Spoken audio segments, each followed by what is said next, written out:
ও আমার প্রিয় ভাইরা, এই দুনিয়ার হায়াত এক সময় শেষ হবে, কখন শেষ হবে আমরা কেউ জানি না।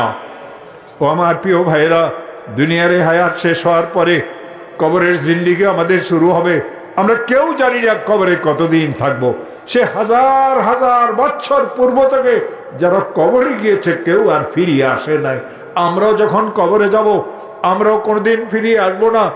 এক সময় কবরের হায়াত নিশ্চিত আমাদের শেষ হবে, আমরা হাসরের ময়দানে উপস্থিত হব।